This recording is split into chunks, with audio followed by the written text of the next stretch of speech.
ఓం నమో భగవతే శ్రీరమణాయ. Doctor lieutenant colonel PV Karanchandani north Arcot జిల్లాకి జిల్లా మెడికల్ ఆఫీసర్గా ఉండేవారు. తిరువన్నామలై వారి పరిధిలో ఉండేది. ఫిబ్రవరి 1949లో నేను వెల్లూరులో ఉండగా ఒక రాత్రి నిద్ర పట్టక అటూ ఇటూ దొర్లుతూ గడిపాను. ఇది సాధారణంగా జరిగేది కాదు. నడిరేయి దాటాక 1 గంటకి వెల్లూరికి 55 మైళ్ళ దూరంలో ఉన్న తిరువన్నామలై నుండి టెలిఫోన్ వచ్చింది. శ్రీ రమణ మహర్షులు చాలా అస్వస్థతగా ఉన్నారని, వారిని పరీక్షించడానికి ఆ ఊర్లో మర్నాడు ఉదయం 8 గంటలకల్లా ఉండాలని ఆ సందేశం. ఆ ఫోను ప్రసంగం అయిన తరువాత బాగా నిద్రపట్టింది. ఏ విధమైన భావావేశమూ లేకుండా తిరువన్నామలై చేరాను. ఒక రోగిని పరీక్షించడానికి వృత్తిరీత్యా వెళ్తున్నాననే తప్ప శ్రీరమణుల మహనీయత నాకెప్పుడూ ప్రధానంగా తోచలేదు. వారిని వైద్యునిగా పరీక్షించానే గాని నాకేమీ ఆధ్యాత్మిక అనుభూతి లేకపోయింది.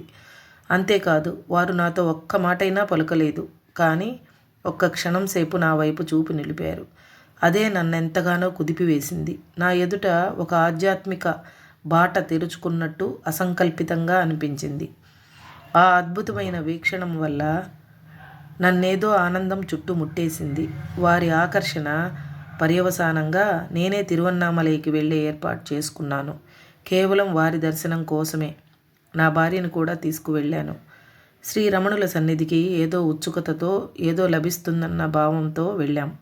వారికి ప్రణామాలు అర్పించి వారి పాదాల చెంత కూర్చున్నాం. మేము ఒక్క మాటైనా అనలేదు. వారు అంతే. అసలు మాటల అవసరమే లేకపోయింది. వారు ఆధ్యాత్మికత అతి బలీయం. ఆ ఆధ్యాత్మికతకే ఒక తిమ్మెర వలె మాపై వీచి మమ్ము చుట్టుముట్టేసింది. ప్రశాంతత మాలోకి చొచ్చుకుపోయింది. ఆనందభరితమై ధ్యానమగ్నమైపోయింది మనస్సు. శ్రీరమణుల చేతి మీద వ్రణం వారికి దుర్భరమైన బాధని కలిగించేదే. అలాంటి బాధ ఎంతటి మొండివాణ్ణైనా వణికిపోయేటట్టు చేస్తుంది, మూల్గేట్టు చేస్తుంది. కానీ దివ్యమైన వారి వదనంలో బాధ ఛాయలే లేకపోయాయి. ఆనందము, శాంతి ఆ ముఖంలో కనబడ్డాయి. వారి మనస్సుని దేహం నుండి దైవం వైపు మళ్లించేశారా అనిపించింది. ఇంకొకసారి నన్ను శ్రీరమణులను పరీక్షించడానికి పిలిచారు. అప్పుడు వారు అన్యూరియా అంటే మూత్రం తయారు కాకపోవడంతో బాధపడుతున్నారు. ఆశ్రమానికి నేను జిల్లా మెడికల్ ఆఫీసర్ అనే హోదాలో కాక ఒక సామాన్య భక్తుడు, మేరు సమానులైన ఆ యోగేశ్వరునికి సేవకుని వలె మాత్రమే వెళ్ళాను. వైద్యునిగా నా ధర్మానికి శిష్యుని భక్తి కూడా జత అయింది. అక్కడికి వెళ్ళిన తర్వాత తెలిసిన విషయం ఇది. అప్పటికి 24 గంటల పైగా శ్రీరమణులు ఏ ఆహారమునో, ఆఖరికి ఒక్క చిక్కను నీరు కూడా తీసుకోలేదట. అందరి ప్రార్థనలు విఫలమయ్యాయట. ఇక నేనైనా వారిని ఒప్పించగలనేమో అని ఆశ్రమం వాళ్ళ ఆశ. శ్రీ భగవాన్ని పరీక్షించిన తర్వాత వారు వెంటనే ఏదైనా ద్రావకాన్ని తీసుకోవాలని అనిపించింది నాకు. డాక్టర్ హోదాలో వారిని ఆజ్ఞాపించడం జరిగే పని కాదు. వరాన్ని కోరే భక్తుని వలె లోపల ప్రార్థన చేస్తూ ఒక గ్లాసుడు మజ్జిగను చేతితో పట్టుకొని నిలబడ్డాను. నా వైపు ఒక క్షణం చూసి వణుకుతున్న చేతులతో మజ్జిగ గ్లాసును తీసుకొని తాగారు. నా ఆనందానికి అవధులు లేకపోయాయి. అట్లాగే ఆశ్రమవాసులంతా ఎంతో సంతోషించారు. అందరూ నాకు ధన్యవాదాలు చెప్పుకున్నారు. శ్రీ భగవాన్ అనుగ్రహానికి నేను ఎంతో కృతజ్ఞుడనైనాను. నా మౌన ప్రార్థనను ఆలకించి నేను కోరిన వరాన్ని ప్రసాదించారు వారు. వారి సన్నిధిలో నాకు కలిగిన ఆధ్యాత్మిక ఆనందం పరమాద్భుతం.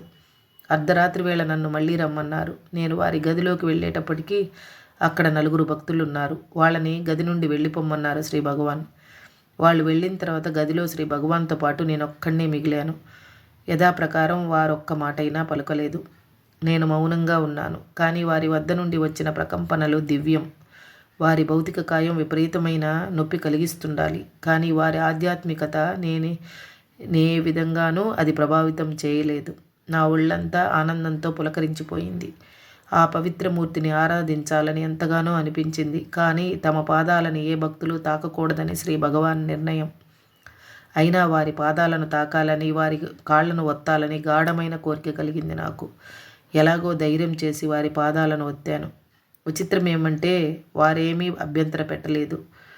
వారి అనుగ్రహం వెల్లివిరిసింది. స్వర్గంలో విహరిస్తున్నట్టు అనిపించింది నాకు. నా జీవితంలో ఆ కొద్ది క్షణాలు దివ్యమైనవి. ఇంకోసారి నన్ను పిలిచినప్పుడు వేళ అర్ధరాత్రి దాటి 3 గంటలు. బా బాధ వారి దేహాన్ని తొలిచేస్తుండాలి. కానీ వారు గాఢనిద్రలో ఉన్నారు. అది బ్రహ్మీ ముహూర్త వేళ. వారి నిద్రకి అంతరాయం కలిగించకూడదని నెమ్మదిగా వారి పాదాల దగ్గర కూర్చున్నాను. అకస్మాత్తుగా వారు కళ్ళు తెరిచారు. వారి దయామయమైన చూపు నాపై ప్రసరించింది. మెల్లగా డిఎంఓ అన్నారు. వారు మాట్లాడిన తీరును బట్టి నేను వారి ఊహలలో మసలుతున్నానని, వారు నేను వస్తానని ఎదురు చూస్తున్నారని అనిపించింది. నన్ను వారు ఎంతో అనుగ్రహించారనిపించింది. మౌనంగా వారిని ప్రార్థించాను. నా ఒళ్ళంతా ఆనందంతో పరవశించిపోయింది. ఆ రోజులలో సర్జన్ జనరల్గా నా ప్రమోషన్ గురించి ఆందోళన చెందుతుండేవాణ్ణి. మద్రాసు రాష్ట్రంలో అందరికన్నా senior IMS Indian medical service officer అవ్వడం వల్ల ఆ పదవి నాకు లభిస్తుందని ఎదురు చూస్తుండేవాణ్ణి. అయినా నా ఆలోచనలను నా మనస్సు నుండి తరిమివేయటానికి ప్రయత్నిస్తూ, ఎందుకీ అనవసరపు ఆరాటం, ఈసారి శ్రీ భగవాన్ని దర్శించుకున్నప్పుడు నాకు ఆ ప్రమోషన్ని అనుగ్రహించమని వారిని అడుగుతాను అనుకున్నాను. ఆ వరాన్ని కోరాలన్న గట్టి పట్టుదలతోనే వారి దర్శనానికి వెళ్ళాను. కానీ ఒక మహాద్భుతం వలె వారిని చూడగానే నా మనసు ద్రవించిపోయింది. నా పట్టుదల మాయమైపోయింది. నాలో ఏదో వింత సంతృప్తి నెలకొనింది. నా మనసులో ఒక కోరిక రూపుదిద్దుకుంది. కానీ అది వేరే విధమైన కోరిక. అది, భగవాన్, ఈ కాంక్ష నుంచి నన్ను విముక్తుని చేయండి. లౌకికమైనదేదీ నాకు వద్దు. నా ఆత్మ పురోగమనాన్ని అనుగ్రహించండి. నా ప్రార్థన వెంటనే ఫలించింది. నా మనసు దివ్యానందంతో నిండిపోయింది. వారికి వినయంతో, గౌరవంతో శిరస్సు వంచి వందనలు అర్పించాను. వారు నన్ను అనుగ్రహపూర్వకంగా చూచారు. శ్రీ భగవాన్ నిర్వాణమొందిన దినాన మళ్ళీ వారిని ఆఖరిసారిగా దర్శించుకున్నాను. వారిని చూడగానే ఆ రోజు దేహానికి ఆఖరి దినం అనిపించింది. మౌనంగా ప్రార్థించాను. నేను వెల్లూరికి వెళ్ళి నా సతీమణిని తీసుకొచ్చే వరకైనా ఆ దేహం నిలవాలని.